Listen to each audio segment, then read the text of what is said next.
It is Tuesday, 14th of January, 2025. Welcome to the God 13 video, the first one of 2025. I managed 12 last year, so an average of one a month. And I've got a lot of thoughts on my mind and some random perspectives that I want to offer in this one. I thought it was high time that I shared some of these.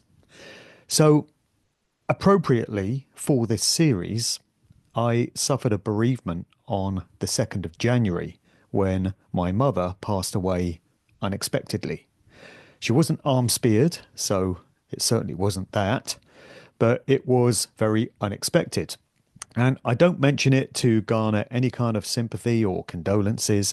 I've had plenty of those. I'm very grateful for those that have sent them in. I'm not mentioning it here so people can say how sorry they were to hear it and all that. So there's really no need for comments of that nature. I'm processing it all. The reason I do mention it is because obviously it's got me thinking about what happens after we pass away from this physical existence and what would have happened to the consciousness of my mother. I did talk to her about many of the themes that I've been mentioning in these videos, and she watched them all, as far as I'm aware. So I hope that she would have taken with her inner consciousness thoughts and reflections on the things that we've been discussing here. Obviously, I don't know what happened to her beyond life. I imagine that her consciousness lives on in some way, shape, or form, but this is kind of the point about these lives, and this is one of the central themes of these videos. We simply don't know what any of this stuff is all about. We don't know what these lives are. We don't know really who or what we are. We don't know who or what created this realm, and we don't know what lies beyond it.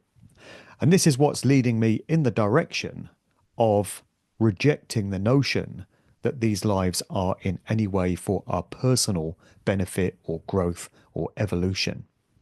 Why would we be abandoned with no guidebook, no manual, no memory of how we got here, courtesy of this memory wipe that we appear to have, and the fact that we can't remember the first couple of years of our lives? What would be the point of all that if it were for any way our benefit? Many people of a religious persuasion will obviously say, you do have a guidebook in life. You do have a manual. It's called the Bible or the Quran or the Torah or whatever other holy book you might care to mention. But it's still no proof of anything. We know these books were written by men, or possibly women, but we don't know exactly when, in what circumstances, and what ulterior motives may have been at play.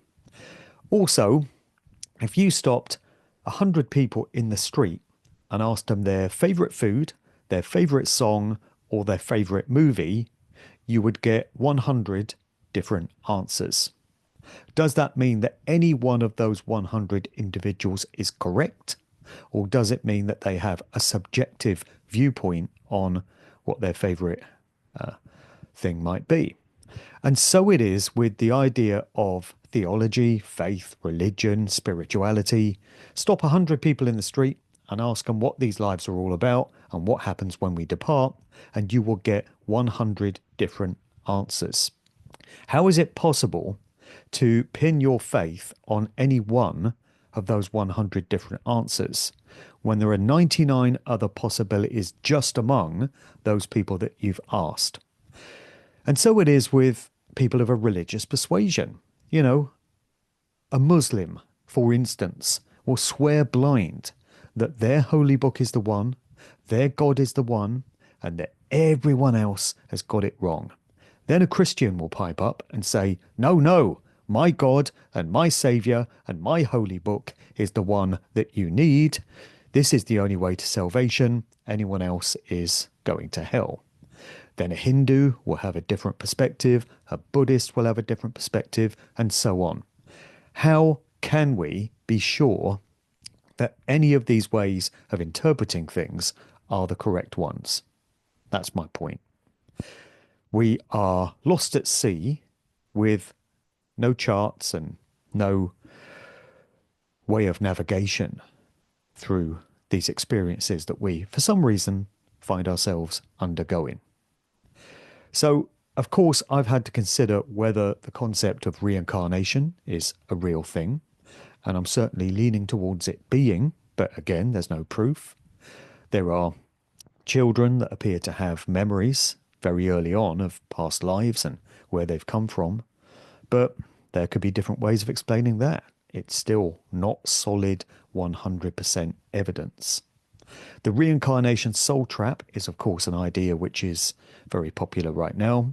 The idea that there are entities, we can call them archons if we choose, which are able to somehow trick, coerce, or guilt trip departed souls into coming back to this place on the grounds that they have unfinished work, unfinished karma to resolve, or they need to, in some way, repent and pay for mistakes that they've made in these lives. I mean, look at the fucking state of this world. How is it even possible to be a 100% morally sound individual that doesn't so-called sin and commit what might be considered wrongdoings? It's not an easy place to live, is it? Don't know if you've noticed. There are the odd pressure and stress and, hard situation to undergo. Nevertheless, on the idea of reincarnation, a story came across my radar, and this is from December last month. It was featured in the UK's Daily Mail newspaper, and it concerns a document which came out of the Pentagon in the US regarding a study into the themes of reincarnation and what happens to consciousness after so-called death by a Lieutenant Colonel McDonnell. It begins, a study conducted by US Army intelligence has suggested that reincarnation is real because consciousness never dies. Entitled Analysis and Assessment of the Gateway Process, the 29-page report was drafted by US Army Lieutenant Colonel Wayne M. McDonnell in 1983 and declassified by the CIA in 2003. So it's interesting that military intelligence and official establishment sources were working on trying to figure out what happens to consciousness beyond death as far back as the 1980s. And this document has just come to light, and it makes quite revealing reading. I'm going to make this document available for anyone that wants to read the whole thing. So I'll put a MediaFire download link in the notes below from where you can grab this document. So we're abandoned here with no guidebook, and we just don't know which way to go. And I wonder if we have to wait until we physically cross over to get these answers, because I just don't think we're ever going to get them in these lives. We're just going to be left confused and floundering around and making the best of whatever situation we find ourselves in.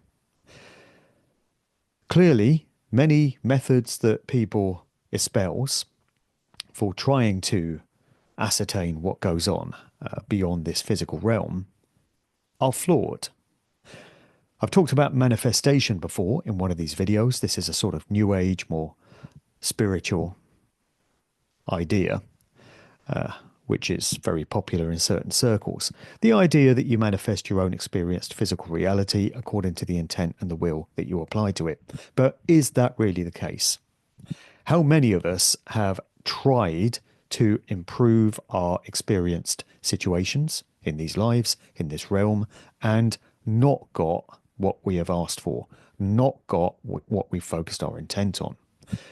I remember, I may have mentioned this before in one of my videos, I don't remember, but I remember in 2020, I moved to a rural location in the countryside, and 2020 in Britain was a beautiful spring and summer. Go figure. So everyone's locked up, told they can't go anywhere, but the weather was absolutely fantastic. And I can remember summer evenings walking around cornfields close to where I lived and spending maybe 2 or 3 hours at a time, focusing my will and my intent on my consciousness on things I wanted to happen. And I wanted the perpetrators of the Convid scam, which was in full flow at the time, and then the incoming arms spear holocaust that followed in its wake, to face justice for their crimes against humanity and their genocide. And I focused on their scam, their hoax, their deceptions becoming public knowledge, and the spotlight of scrutiny being applied to what they were telling everyone. And I wanted those who had orchestrated this scam, bearing in mind it represented crimes against humanity, so pretty serious then, to face full justice for what they had done. Has that happened? Has it fuck? You may have noticed that as well. Here we are, 5 years on, and they're all still walking around. As far as the average members of the public are concerned, it was a terrible pandemic, and the authorities did whatever they could to combat it, and they're just not joining the dots. They're not seeing it for what it was. Those of us that are paying attention know what it was. There's no need for me to even recap on it here. We know where it was all designed to lead. Mass population reduction. Nevertheless, no justice, no exposure, no retribution. So what was the good of all of that then? Manifestation doesn't work. Prayer doesn't work for the same reasons. So many people would have been praying during those years, even if they believed that Convid was a real scenario. And those of us that didn't accept that it was were perhaps praying for the very things I've just mentioned, exposure and justice. We didn't get it. With prayer, you can ask for something and it might happen or it might not. Anything might happen or it might not. I might decide to have beans on toast for my tea tonight, or I might not. If I do decide to have beans on toast for my tea tonight, is it God that granted that, or is it just the way it goes? So if someone is unfortunate enough to contract cancer, let's say a mild form of cancer, and their family and friends pray to their God and ask for that cancer to go away, it may go away. Maybe if it's benign, maybe if the individual takes care to take natural health supplements and, other natural cures which are known to exist, it might go away. And then those people will say, oh, it's wonderful. God answered our prayers. God is merciful. God caused it to happen. On the other hand, if the cancer doesn't go away and it gets worse and becomes malign, what will those same people say if they have faith? They'll say, oh, well, it's God's will. It's not our place to question. God knows what's going on. God knows what he's doing. Prayer is pacification. Prayer is placation. Prayer is people making themselves believe that there is a higher power that's got our backs, that wants the best for us and that listens to what we've got to say. I mean, another flaw in that whole process is I'm often told, if you want to manifest and bring in no more war, if you don't want war anymore, if you focus your consciousness on no more war, let's get rid of all these wars, apparently the universe, because it listens, don't you know, will hear the word war and it will say to itself, oh, you want more war? Okay, here are more wars. And we're told, oh, you have to focus on peace, the opposite of war. Don't say no more war, say that you want peace. Well, the process is rather fucked up then, isn't it? Because if this higher power is not intelligent enough and intuitive enough to realize that when you want no more war, when you ask for it, that's exactly what you want, it's not going to deliver more war, is it? Same thing might be true of cancer. If you focus your will on the elimination of cancer, I don't want cancer to exist anymore. I want to eradicate it from society. The universe hears, oh, cancer, cancer, did I hear cancer? Okay, yes, here's plenty more cancer. It's flawed. And actually, if we're going to put our big boy and big girl pants on, we have to accept that we do not have any kind of benevolent entity that is going to fulfill our wishes based on what we ask for. Prayer doesn't work, manifestation doesn't work. Many would be horrified to hear me say that, but many others will go along with it, I feel, based on personal experience in their lives. It becomes clearer as time goes on in this crazy, insane, lunatic asylum in which we find ourselves. Again, for unknown reasons, unknown crimes. I don't know what I did wrong to find myself here. I don't know what anyone watching this did, what crimes they committed, apparently, cosmically, to find themselves in this realm of suffering, because that's what it is. It's a bit of good news along the way, so don't reach for the hose pipe to the exhaust just yet. But as I've mentioned before, this reality feels very different to the one that previously apparently we were in. Many people tell me this. Many people message to say that they feel the same way.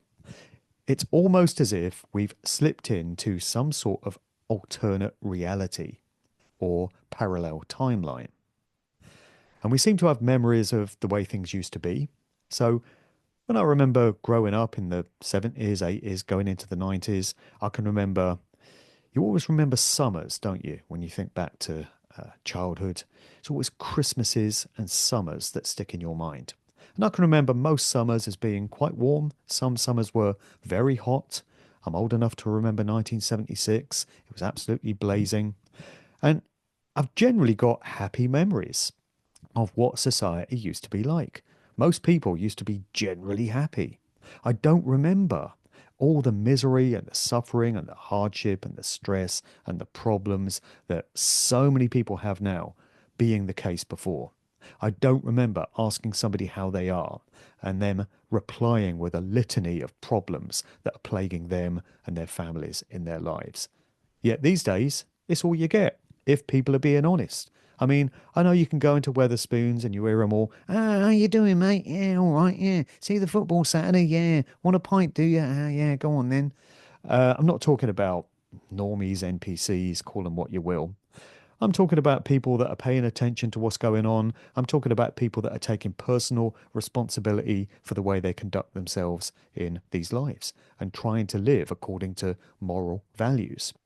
And it's very bloody difficult to do that because the odds are stacked against you. And it appears, as I've mentioned before, that the harder you try to be a decent person and help others and be of value in this reality, the more suffering and hardship you reap as a result.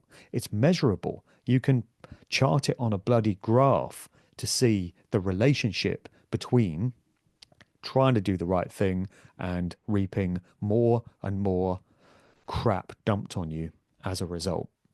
So, if we have slipped into some sort of alternate reality, this would explain the phenomenon known as the Mandela effect.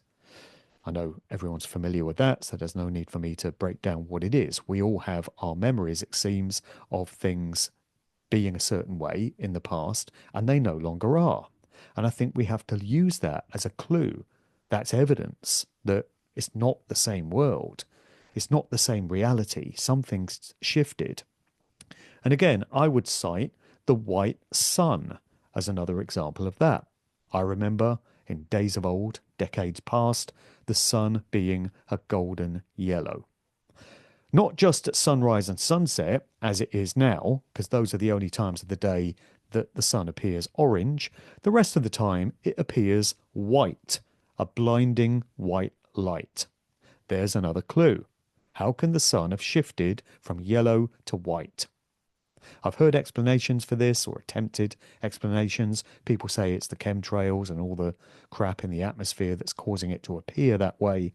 Maybe that's the case, but for me, it's another example of this world being nothing like it used to be. So somehow we've been swept along into this new version of reality, but we've got our memories of the other one, if that's what's happened. So how can that be? If we're in an alternate timeline to what used to be the case, shouldn't we have different memories? Our only memories would exist of this timeline.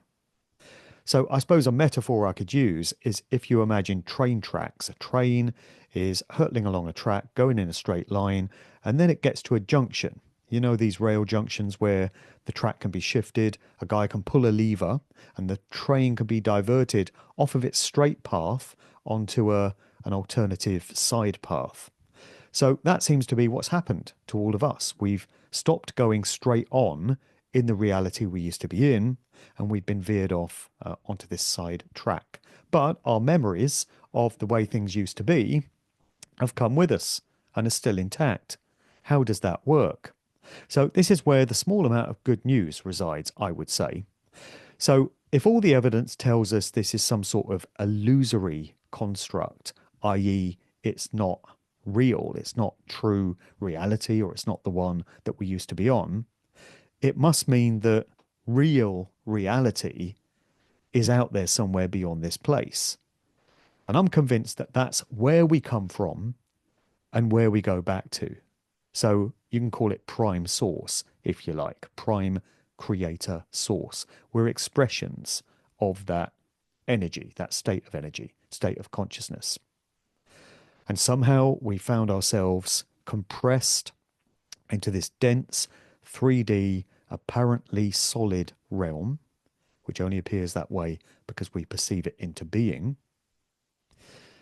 And I would suggest that coercion has been at play there, because who would really have agreed to come in and undergo all the bullshit that so many of us are in our lives? Why would you choose that? It's not for your soul's evolution and growth. It's not to benefit you in any way. I completely reject that. Others may differ, but that's where I'm at with it. So out there somewhere is that prime source reality from which we once emanated. And I feel that when we escape the limitations of these 3D physical meat suits that we're in, and we leave the body behind, as my mum did a few days ago, then we go back to that prime source reality. Maybe there's coercion and trickery lying there, as we've discussed many times before, from beings or entities that are going to try and get us to come back into this place and do it all again as forms of loosh, fear-based energy, their sustenance, maybe. I say maybe because we just don't know. Or maybe we can move beyond it. Maybe we can stand resolute and solid in our sovereignty and keep in mind at all times that we are individuated expressions of prime source consciousness, and we alone get to decide what we experience when we're out of this madhouse. I think we can give too much credit to them, the so-called elites, assuming them to be genius planners, master chess players who have mapped out everything we see and experience. But what if it's not down to genius human planning at all? And what if this place runs kind of on AI? It's left to its own devices. So nothing needs to preside over it at all times. The AI, if you want to use that analogy, has been set into place to ensure that this place runs the way it was always intended to. And that's why negativity, problems, stress, hassle, wars, famines, poverty, strife, conflict, always get the upper hand. Yes, there are little pockets of joy. There are little pockets of happiness, and we can look around at the beauty of nature and find some inspiration from that. But ultimately, war and problems and strife always get the upper hand and always overwrite whatever joy you get. And I feel this is something that's more the case now in this reality, which I don't accept is the same as the old reality, where you could actually enjoy yourself for long periods. I've cited the 1990s as a decade-long period where I basically had a great time. The odd problem here and there, but overall it was an incredible decade. We don't get that anymore. I don't think you can go a decade and basically enjoy yourself because there's too many problems that get placed in your way because of the way this place has been set up to automatically ensure on a computer coding type basis, as again I've discussed before, that things pan out that way. I want to finish this video with a brief excerpt from Stranger Things, the Netflix TV series, which I've referenced many times before because it's full of allegory and metaphor and useful symbolism. This is a scene involving Dr. Brenner, who is the mind control MK Ultra doctor, based very closely on Dr. Ewan Cameron, one of the most notorious MK Ultra doctors, portrayed in the series by the actor Matthew Modine. And I think this tells us a lot. It's a great metaphor, so it should be viewed that way. So he's in the mind control lab, and it's set in the 1980s. He's got a bunch of children, and they're clearly being kept there against their will, and he's trying to develop psychic activity, psychic abilities within them. And they have a terrible existence. They live in this lab. They're mistreated. They're abused. They're obviously mind controlled. And in this one scene, he's trying to coerce one of the children into taking part in one of his mind control experiments and to try and persuade them to take part. They don't really have a choice because they're going to be forced, but he's trying to make it look as if they're choosing it for themselves. He holds up a toffee, a measly, tiny toffee. That's the treat. So he's saying, you undergo all this hardship and all this misery in your life, but here's a toffee, a tiny little token to try and make things just that little bit better for as long as the toffee lasts.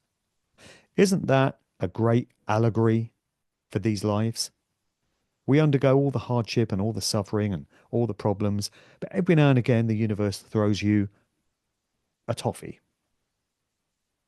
A very tiny and very temporary pocket of happiness.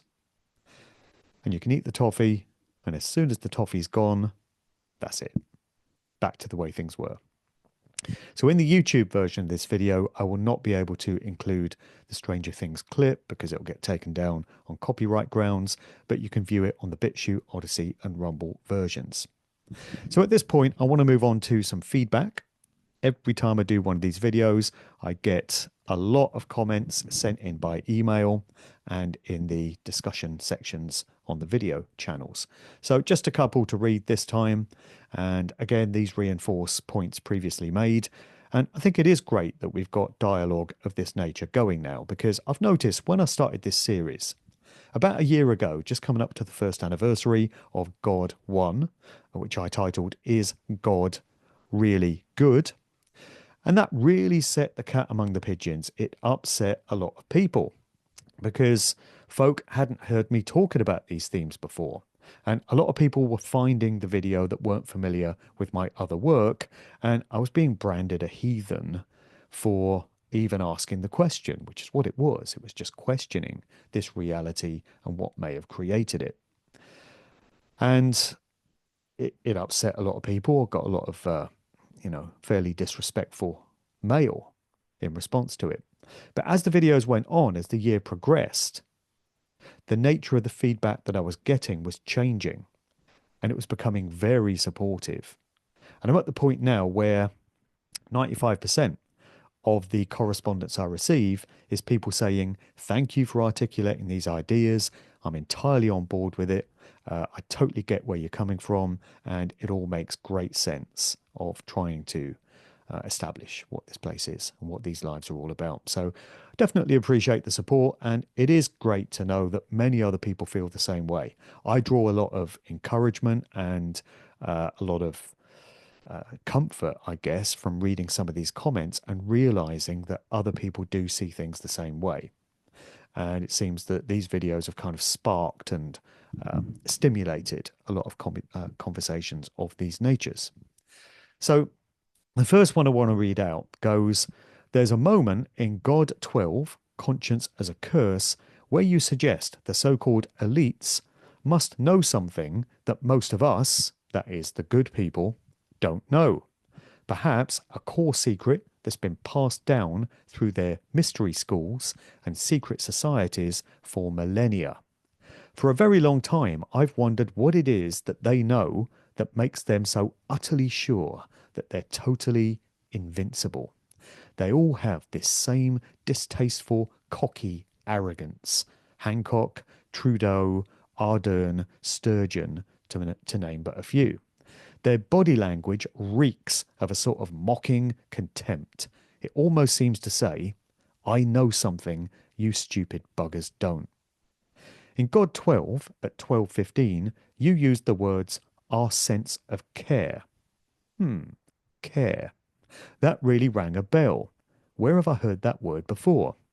Oh, yeah, Bohemian Grove. You know, the woods in California where the elites go to take part in a bizarre simulated, if it is simulated, sacrifice called the cremation of care. As I'm sure you know, for these elites, this ceremony symbolizes banishing the dull cares of conscience. Is the real reason that these people are so sure they're untouchable is that they know evil is always rewarded in the end? Do they know the rewards kick in automatically? That they're written into the code? Maybe they know for sure that the game is rigged, so no matter what evil they commit, they're not going to suffer any negative karma, if karma is even a thing anymore. I'm not convinced that it is. On the contrary, they're going to be treated like gods and goddesses on earth, like Ardern, for instance, who's been made a bloody dame, unbelievably, or perhaps not so unbelievably, and be royally rewarded, not in some vague, nebulous afterlife, but here and now, in their future lives, in this realm, the future, individual lives as they currently are. So it's seemed to me for a while that the so-called elites, the controllers of organized society, are basically doing the bidding of whatever force created this realm. As this person that wrote in notes, they seem to have figured out what this place is and how it all works, and the fact that it kind of just clunks along on an AI kind of basis and takes care of itself, and the through this construct, and that seems to be evil acts. It seems to be acts that cause suffering. That's why they do what they do. And maybe they do it without concern or conscience because they know that there actually is no judgment for wrongdoing. Let me reinforce again that this is not me advocating that we should all become like them. I'm advocating to be morally sound like regard. If that means we're going to reap suffering and hardship as a result, well, then I guess that's the way it's going to be. We do have consciences. They may well be a curse or could be viewed that way, but they are what they are, and I'm sticking with mine. I'm not going to become evil for an easy run through life. It's a bit late for that now anyway, because I know what is right. I know the difference between right and wrong behavior, and most of us do. And if that's to our detriment due to the way this realm has been constructed, then that's the way it is. Right, somebody else has written in, we seem to have reached a point where we fully comprehend the fact that the insane Parasite Brigade, as I call them, undoubtedly benefit from all their dark and violent ways, and being morally and ethically bankrupt or criminally insane narcissistic parasites puts them ahead in this game. As you so eloquently outlined in your video, this behavior is what the system wants, as it was set up to reward that type of behavior. Yeah, that's basically what I've just said. The parasites know that we are beings of peace and love at our core essence. And I would say again, that goes back to the question of where we come from. Divine, original, creator, source consciousness. Not this shithole hell world. And we would never usually act with the violence that they do. Maybe they're relying on that fact, and it's why they keep winning this game. It seems okay when there are wars started that kill and maim millions, as long as they are the ones who are starting them, because the system rewards them for the very actions the system has been programmed to want. We know we're at war. We've been losing the war for a long time, it would seem. Maybe because we thought just showing love would raise our vibrations high enough to end it all. That seems to me to be another New Age spirituality placation. Just raise your vibration, think nice thoughts, and all the evil stuff will go away. It doesn't, and we have evidence to show that it doesn't. Perhaps when love itself is pushed too far, it is natural that it will indeed fight back and start to defend its own authentic balance point with whatever means necessary. Maybe if we actually turned the tide and started fighting fire with fire, it would end this whole thing once and for all. It seems like the last thing we would ever do as beings of love, but maybe that's the point. Worth pondering on at least, as fuck all else seems to be working. What an end to the movie that would be, right? Don't the best ones always have a scene when the underdogs finally fight back and win their freedom? Well, yes, they do. And a comment I made in the recent podcast that I did with Rise Above, Sheep Farm, and Nathan Lucius, which is on my various channels, Clown World 2024 Roundup, is I posed the question of what happened to all that passionate, heartfelt energy that we saw in Britain specifically. I know this happened all around the world, but I was present at the London anti-lockdown, anti-COVID freedom rallies, marches in the spring of 2021. They were amazing experiences. 2021 overall as a year was a piece of shit, but those events were very, very special and would stay with me forever. The energy atom was amazing, and there were well in excess of 1 million people taken to the streets of London in May and June of 2021, sending a very clear indication that they were not having it. They wanted their freedom back, which was never really taken in the first place because you can't take it away because it's inherent. But nevertheless, the spirit of those events was hugely inspiring. And the well in excess of 1 million people felt strongly motivated enough to get out there and let it be seen how they felt. So what happened to that? What happened to that incredible energy exhibited by all those people 4 years ago? Did it just fizzle out and dissipate?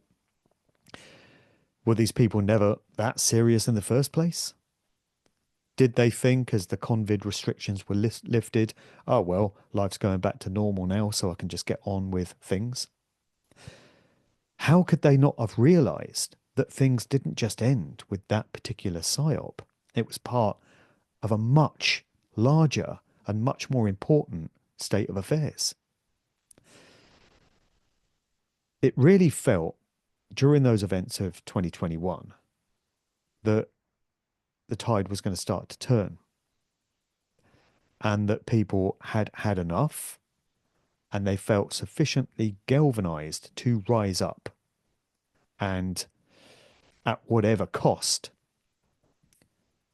grab back their freedom if they weren't going to be given it. they were going to take it. That went somewhere. Just seems to have fizzled out like steam into the ether. Where is that? Where is that care? Where did it go? If it had been channeled in the right direction, this crazy, fucked up world might feel a little bit different at the dawn of 2025 to what it currently does. So I'll leave those thoughts there. Comments welcomed. No condolences necessary. Been there, done that. But be interested in feedback to the themes raised in this particular video. And this is God 13. And of course, they will continue ad infinitum, I guess, for as long as they're needed. Cheers for all the support. Catch you soon.